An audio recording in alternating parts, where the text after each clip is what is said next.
Welcome to F2 current affairs. आज 11 जनवरी 2026 से जितने भी करंट अफेयर्स के क्वेश्चन बनेंगे आज हम इस वीडियो में डिस्कस करेंगे। वीडियो को ध्यान से देखना क्योंकि क्वेश्चन से रिलेटेड जितने भी एक्स्ट्रा फैक्ट होंगे मैं आपको बताऊंगा।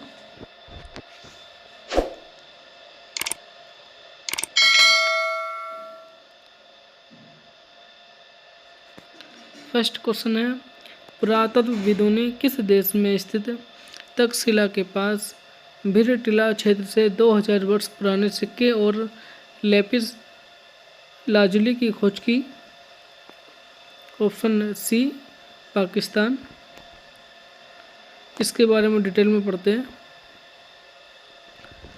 तक्षशिला एक प्राचीन नगर और शिक्षा केंद्र था। वर्तमान में यह पाकिस्तान के पंजाब प्रांत में स्थित है, रावलपिंडी के पास। यह यूनेस्को विश्व धरोहर स्थल में 1980 में शामिल हुआ और तक्षशिला प्राचीन भारत का प्रसिद्ध विश्वविद्यालय माना जाता है। और भिरटिला ये क्या है? ये तक्षशिला का सबसे प्राचीन पुरातात्विक स्थल है ये। और इसका कालखंड कौन से काल में? 6ठी शताब्दी ईसा पूर्व से 2री शताब्दी ईसा पूर्व। यहाँ से मौर्य काल और इंडो ग्रीक काल के अवशेष मिले हैं भिरटिले से। और खोज में क्या क्या मिला है? 2000 वर्ष पुराने सिक्के और धातु के प्राचीन सिक्के, व्यापार और अर्थव्यवस्था के प्रमाण, इंडिगो ग्रीक कुषाण काल से संबंधित माने जा रहे हैं। लेपिस लाजुली ये क्या है? ये नीले रंग का एक कीमती अर्ध रत्न पत्थर है और प्राचीन काल में आभूषण, धार्मिक वस्तुएं, सजावटी कार्यों में प्रयोग किया जाता था। Lapis lazuli. सेकंड क्वेश्चन, हाल ही में डोनाल्ड ट्रंप ने कितने अंतर्राष्ट्रीय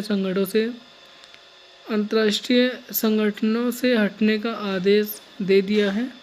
66 संगठन है जिससे डोनाल्ड ट्रंप ने अलग होने का निर्णय लिया है। उनके बारे में पढ़ लेते हैं डिटेल में।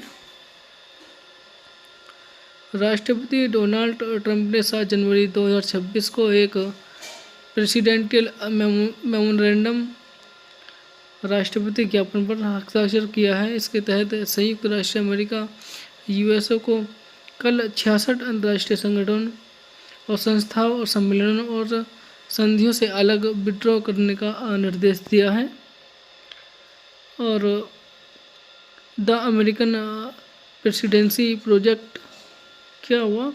इसे व्हाइट हाउस ने कहा है कि जो राष्ट्रपति का व्हाइट हाउस है अमेरिका डोनाल्ड ट्रंप का, कि ये संगठन अमेरिका हितों, सुरक्षा, आर्थिक समृद्धि या प्रभुता के अनुकूल नहीं है। मतलब जो प्रोजेक्ट जो संस्थाओं संगठनों में अमेरिका था, मतलब उसमें अनुकूल नहीं बताया गया। तो क्योंकि यह कदम विवादित था। क्यों? क्योंकि यह कदम बहुपक्षीय सहयोग और वैश्विक नेतृत्व से अमेरिका को अलग करता था। कई संगठन जलवायु परिवर्तन, स्वास्थ्य, मानवाधिकार आदि वैश्विक मुद्दों पर काम करते थे। इससे अमेरिका की वैज्ञानिक, आर्थिक और राजनयिक भूमिका कमजोर हो सकती है। और ट्रंप समर्थक इसे कहते हैं कि अमेरिका को विश्व नेता बनाने की बजाय पहले अपने घर के हितों पर काम करना चाहिए। ये अमेरिका के जो ट्रंप के समर्थक हैं उन्होंने कहा है। और किन संगठनों से अलग हुआ है अमेरिका? पहला है संयुक्त राष्ट्र यूएन से जुड़े 31 निकाय, उनसे अलग हुआ है। यूएन से जो जुड़े 31 निकाय हैं उनसे अमेरिका अलग हुआ है। एक तो UNFCCC से अलग हुआ है। United national framework convention on climate change, इससे अलग हुआ है। सेकंड हुआ है IPCC जलवायु विज्ञापन का शीर्ष निकाय, इससे अलग हुआ है। और United nation entity for gender equality empowerment of women, इससे अलग हुआ है। और परिवार स्वास्थ्य और जनसंख्या की इससे अलग हुआ है। और बाकी अन्य कई यूएन से जुड़े आयोग और एजेंसियां हैं, आगे देखते हैं। और गैर यूएन अंतर्राष्ट्रीय संगठन 35 ऐसे निकाय हैं कि गैर अंतर्राष्ट्रीय यूएन है, जैसे कि international solar alliance ISA Bharat और फ्रांस द्वारा स्थापित ये किया गया है। अमेरिका ने इससे अलग हुआ है। और ग्लोबल काउंटर टेररिज्म इससे अलग हुआ है। और ग्लोबल कम्युनिटी इंगेजमेंट एंड इससे अलग हुआ है। और ग्लोबल फोरम ऑन माइग्रेशन इससे अलग हुआ है। Global forum on cyber expertise इससे अलग हुआ है। और कई अन्य वैश्विक संरचनाएं हैं जिससे कि अलग हुआ है। और भारत के लिए खास बात क्या है, अमेरिका ने इंटरनेशनल सोलर अलायंस ISA से भी खुद को अलग किया है, जो भारत और फ्रांस के नेतृत्व वाली वैश्विक सोलर ऊर्जा साझेदारी करते थे। इससे भी इसने जो है अमेरिका ने अपने आप को अलग कर लिया है। और ख़ास बात यह है कि WHO वर्ल्ड हेल्थ ऑर्गेनाइजेशन से भी अमेरिका ने अपने आप को अलग कर लिया है।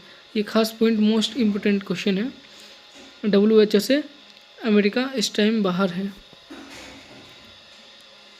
और ग्लोबल लेवल पे क्या बात रही, अमेरिका का वैश्विक भूमिका कमज़ोर, जलवायु परिवर्तन, महिला सशक्तिकरण, स्वास्थ्य, शिक्षा आदि मुद्दों में प्रभाव कम हुआ था ग्लोबल में।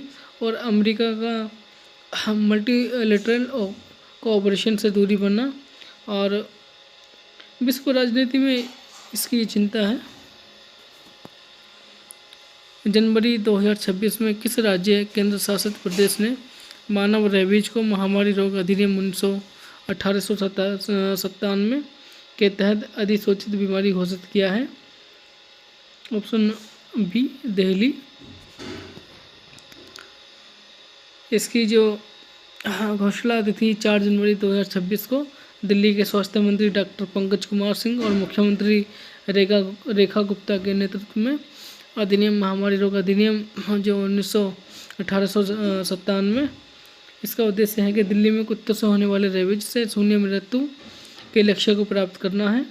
और ये एपिडेमिक डिसीज है और इसका उद्देश्य है कि रेबीज मामलों की अनिवार्य रिपोर्टिंग, समय पर इलाज, रेबीज और अधिकतर कुत्तों के काटने से ये वायरस होता है रेबीज। रेबीज क्या है?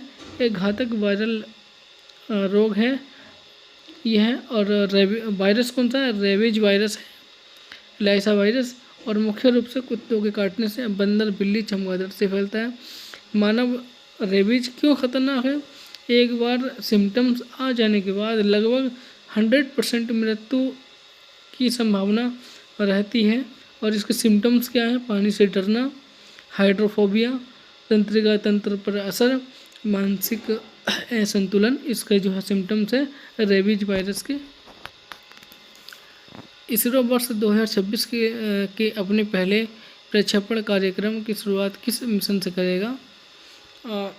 ऑप्शन बी, PSLV C62 से ये अपना स्टार्टिंग करेगा 2026 की।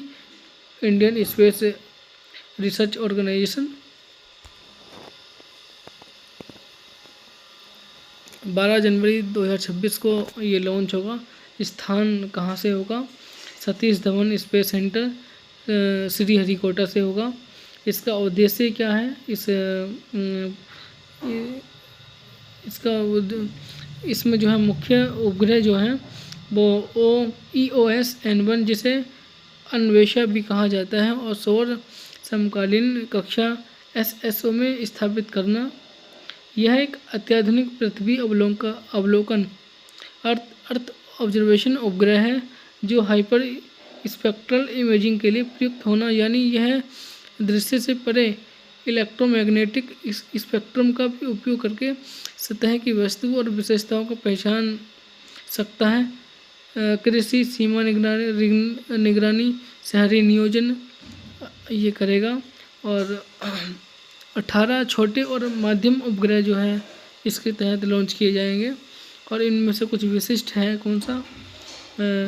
कस्टेरल इनिशियल डेमोन्स्ट्रेटर, एक छोटा रीएंट्री कैप्सूल स्पेन का डेमो, भारत का पहला ऑन ऑर्बिट रेफ्यूलिंग डेमो आइसुल सेट।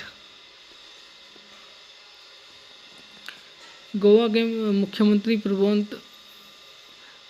मुख्यमंत्री प्रमोद सावंत ने हिस्ट्री दैट इंडिया इग्नोर्ड पुस्तक के दूसरे संस्करण का विमोचन किया है। ये पुस्तक किसने लिखी? ऑप्शन सी प्रेमचंद ने, प्रेम प्रकाश ने ये पुस्तक प्रेम प्रकाश ने लिखी है। हाल ही में केंद्र सरकार ने किस राज्य में 235 करोड़ रुपए की बंदरगाह परियोजना को शुभारंभ किया है? तमिलनाडु।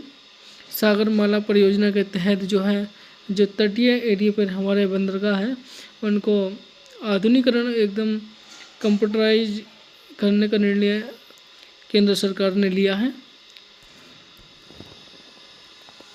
तमिलनाडु में प्रमुख बंदरगाह है एक चेन्नई पोर्ट, भारत के सबसे पुराने बंदरगाहों में से एक। कंटेनर और ऑटोमोबाइल निर्यात के लिए प्रसिद्ध है चेन्नई पोर्ट। और कामराजार पोर्ट एन्नोर, जिसको एन्नोर भी बोला जाता है, कामराजार पोर्ट एन्नोर भारत का पहला कॉर्पोरेट पोर्ट, जिसमें कोयला, एलएनजी और औद्योगिक कार्गो इसमें आते हैं। एक तूतीकोरिन, जिसको अब इसका नाम नया पड़ गया है, BO चिदम्बरम पोर्ट, जिसका अब नया नाम बना दिया इसको। दक्षिण भारत का प्रमुख बंदरगाह है और गहरे पानी वाला बंदरगाह, और श्रीलंका और दक्षिण पूर्वी एशिया से व्यापार। इसका आर्थिक महत्व क्या है? निर्यात, आयात, एक्जिम को बढ़ावा और राज्य की जीडीपी में वृद्धि और सागरमाला प्रोग्राम को मजबूत करना। जो सागरमाला परियोजना है इंडियन गवर्नमेंट की, उसको बढ़ावा देना है। और बाकी मैंने मैप दे दिया, इस मैप में देख लेना आप जितने भी पोर्ट हैं।